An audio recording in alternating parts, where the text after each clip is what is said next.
सुभाष चंद्र बोस और चित्तरंजन दास। देश की राजनीतिक स्थिति 1921 के मध्य से अधिकाधिक तनावग्रसित होने लगी थी और साल बीतते बीतते आंधी उठ खड़ी हुई। असहयोग आंदोलन का झंझा स्रोत था कलकत्ता।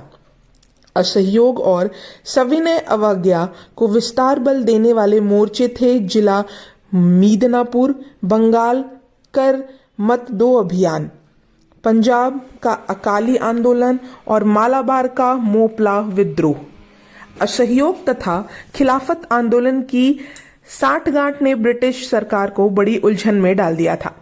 हालांकि साल भर में यानी 31 दिसंबर 1921 तक स्वराज पाने का संकल्प पूरा होता कतई नजर नहीं आ रहा था, मगर राष्ट्रवादी शक्तियां अपनी क्षमता के प्रति इतनी आश्वस्त थी कि महात्मा गांधी ने नए वायसराय लॉर्ड रीडिंग को अंतिम चेतावनी दे डाली कि यदि शासकों ने अब भी अपना रुख ना बदला तो वे जिहाद का आखिरी मोर्चा खोल देंगे, लोग कर नहीं देंगे।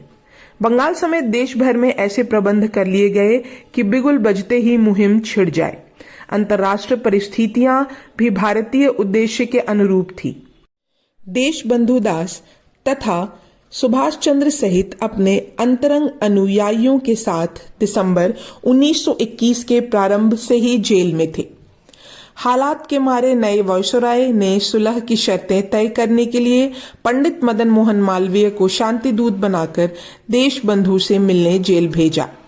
चित्तरंजन दास ने सुभाष तथा अपने अन्य साथियों से विस्तृत मंत्रणा करते हुए मंतव्य दिया कि इस वक्त सुलह कर लेने से स्वाधीनात्मकामी अपने लक्ष्य के नजदीक ही पहुंचेंगे। देशबंधु और मौलाना अबुल कलाम आजाद ने संयुक्त रूप से तार भेजकर गांधी जी से सलाह की शर्तें मान लेने की सिफारिश की। कलकत्ता और साबरमती के बीच कई तारें आई गई। देशबंधु का विचार था कि ब्रिटिश पेशकश खुदाई करिश्मा है, लेकिन गांधी जी ने सारी शर्तों को संतोषजनक नहीं माना। परिणाम हुआ गतिरोध। सन 1921 के उत्तरार्ध में कांग्रेस ने बंगाल में अपूर्व प्रगति की, जिसमें सुभाष की उल्लेखनीय भूमिका थी। गांधी जी द्वारा पार्टी को दिए गए नए नए संविधान ने पूरे संगठन को जनाधार संपन्न कर दिया था। तिरंगा पूरी तरह राष्ट्रध्वज बन गया।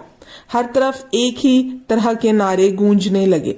खादी राष्ट्र परिधान बन गई और देश भर में बंगाल, महाराष्ट्र, पंजाब, मद्रास सर्वत्र एक ही नीति और एक ही विचारधारा मुखर हो उठी।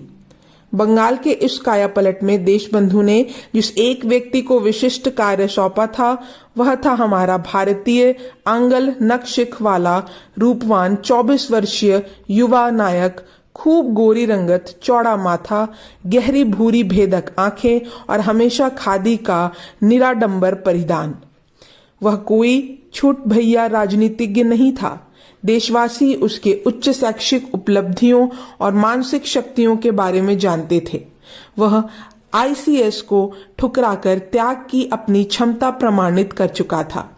राष्ट्र स्वयंसेवक दल को खड़ा करने और राष्ट्रवादी शिक्षण संस्थाओं को बलबूता देने में सुभाष को विशिष्ट भूमिका के दौरान उनके संगठन कौशल को आजमाने के बाद उनके नेता ने उन्हें राष्ट्रवादी प्रेस के अनुयन का विशेष दायित्व सौंपा।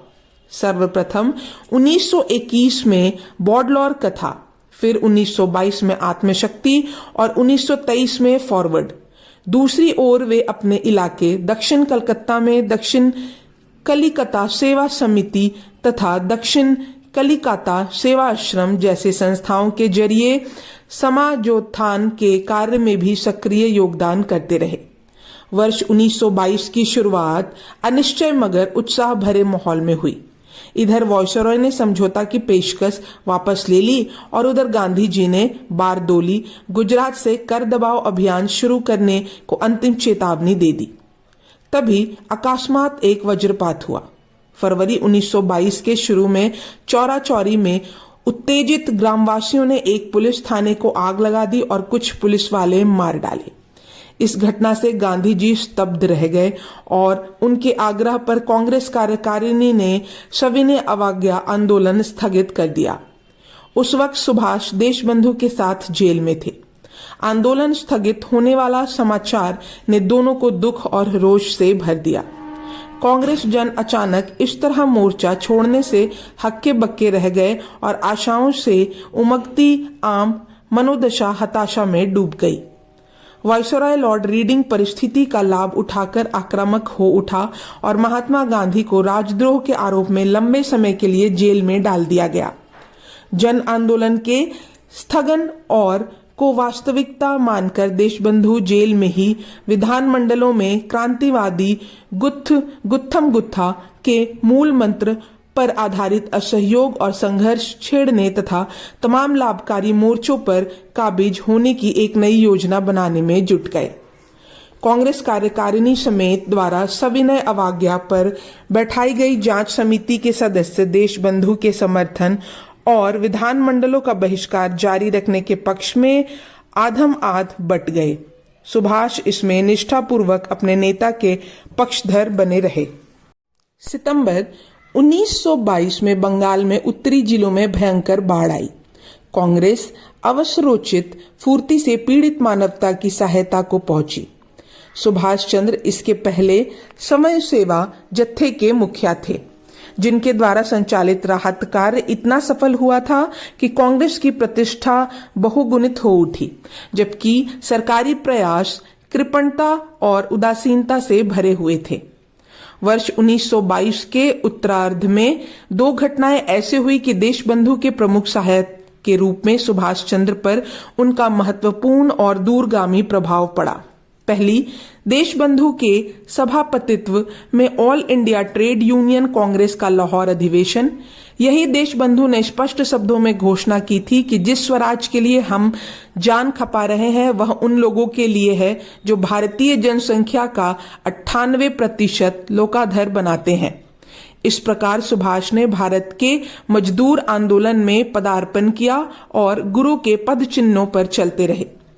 1931 में वे न सिर्फ all India trade union Congress के अध्यक्ष बने, बल्कि एक दशक पूर्व अपने नेता द्वारा सुशोभित जमशेदपुर की Tata iron and steel company की लेबर एसोसिएशन के प्रधान पद पर भी आसीन हुए।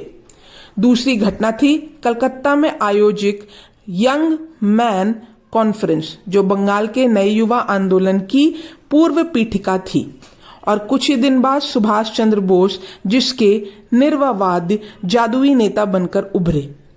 उस दशक के अंत तक भारत का युवा आंदोलन एक संघर्ष धर्मी शक्ति बन गया, जिसके मार्गदर्शक नायक थे सुभाष चंद्र बोस और जवाहरलाल नेहरू। वर्ष 1922 के अंत में ऑल इंडिया कांग्रेस कमेटी की कलकत्ता में बैठक हुई। यह दिसंबर 1922 के वार्षिक नया अधिवेशन का पूर्व संवाद था, जिसके अध्यक्ष देशबंधु बनाए गए थे। इस बैठक में परिवर्तन समर्थकों अर्थात देशबंधु के अनुयायियों तथा किसी भी स्थिति में विधानमंडलों में कदम न रखने की हिमायती गांधी जी के वफादार परिवर्तन विरोधियों में खूब शक्ति परीक्षण हुआ।